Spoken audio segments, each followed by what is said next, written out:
Okay, welcome back to American Truck Simulator. This is David Steele. Here's me truck, and today's video is a beta test of the Mack MP8HE. And road tests from trucking magazines have showed that this combination can crack 10 miles per gallon, so that's my target today. Here's the boom.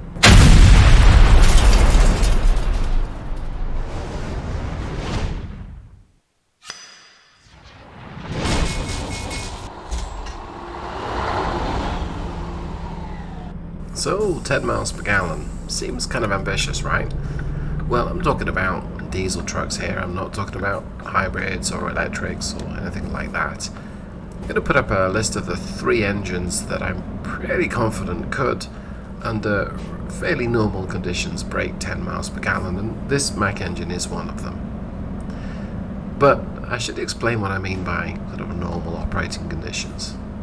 Because what I certainly don't mean is hobbling along at 40 miles an hour. No, I'm talking about keeping up with the flow of traffic. And yes, speed limiter, probably 70 miles an hour. That's what this trip I'll limit myself to. So 65 or 70 is generally keeping up with the flow of traffic. And it means using an on-spec gearbox and using a realistic torque curve. It doesn't mean fudging the engine definition and making the fuel consumption coefficient 0.1. because that really would be cheating.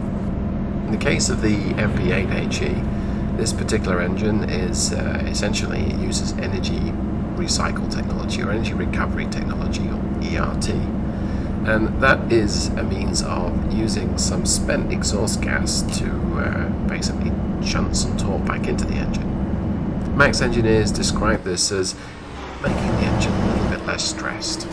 It's designed to be able to run at 1,000 to 1,100, 1,150 RPM and cruise at those sorts of speeds. So essentially, it's a downsped engine. Now the term downsped is a bit of industry jargon that is essentially a way of saying you run at the same road speed but with a lower engine speed. It's a bit like saying you use taller gearing. So maybe at 65 your engine's turning over at 1200 RPM and not 1600 RPM. Downsped. Now depending who you talk to in the trucking industry, downsped engines are a very bad idea because the engine can't produce as much oil pressure and it's harder on the engine. Today's high power, high torque engines tend to produce that power at quite low engine speeds, which is basically tough on the engine. Go back 40 years, your 600 horsepower Cummins KT produced that at much higher engine speeds. And that's kind of bad news if you are at that camp, because this MP8HE produces 415 rated horsepower. Its peak power is between 1250 and 1700 RPM, and its governor is 2000 RPM. So you've got a wide power band there, 1250 to 1700. Peak torque's produced at just 900 RPM, and I've set up the engine to let itself cruise for 900 revs in the higher gears. We're using the mDRIVE, that's Mack's automated manual transmission, cousin I suppose you might say, or maybe even a sibling of the Volvo iShift. This is the direct drive transmission today. Should it be in the overdrive transmission? Maybe, but it's using a 2.09 final drive. What does that mean? It means at 65 miles an hour, you're looking at about 1150 revs, give or take. And I'm going to be cruising at 70 where I can today, and if I can't, I'll be cruising less. So, not many revs for quite a good road speed, and that's good for efficiency. It reduces friction within the engine, slower moving parts, and that helps. And if you were to spend time looking at an engine manufacturer brochures, and obviously I don't do this, but if you were to do this, you'll see that year on year, they often quantify the improvements in efficiency in terms of percentage. So for instance, the Cummins X12 is 1.5% more efficient in 2021 compared to 2017. And the reason being, refined internal components. I think they made the water pump smaller too. So it's all about friction and overcoming friction. And a major way of doing that is to slow how quickly some things move. And I've talked at length about how the technology kind of works and all that jazz. Let's talk a little bit about how well this Mack is shaping up with this experimental drivetrain. First things first, this is a long wheelbase. It's the biggest Mack chassis. So 6x2 to try and optimize efficiency a little bit there. It is the basic spec, so I've stuck on a GPS unit on the windshield or windscreen because it doesn't come with one. It is the 415 1760 foot-pounds of torque, like I say. Governor is 2000 RPM, but really you don't want to rev this thing much more than about 1800 revs. The engine brake features the automatic downshift. That's very useful. And I'm not going to say it flies along, but it picks up nicely.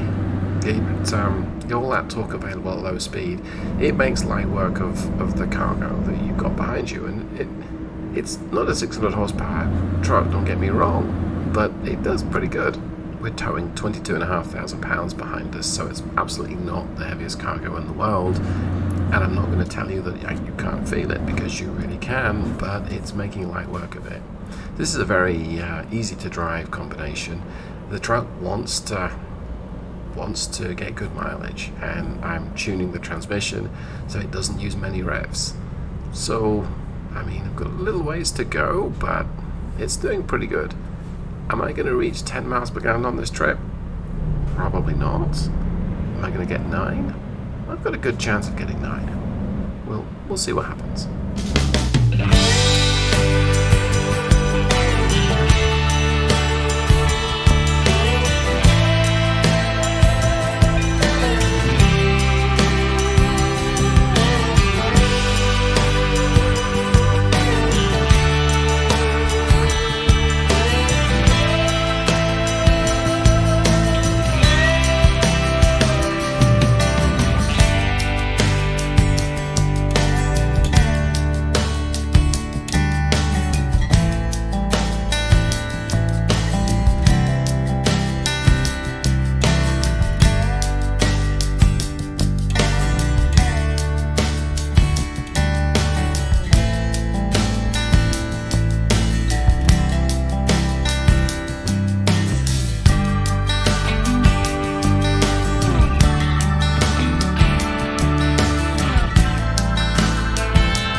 Now, I'm not one to I am one to complain, but this has got to have been the longest unpaved driveway I've encountered in the game.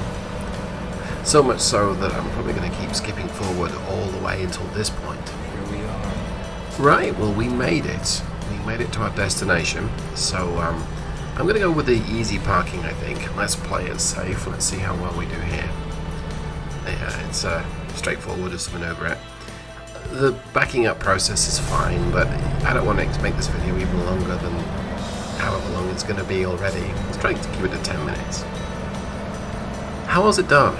It's probably not broken 9, maybe 8.5, 8 to 8.5 to the gallon. But in terms of performance, I mean, it's been great. Been able to cruise along at 70, no problem.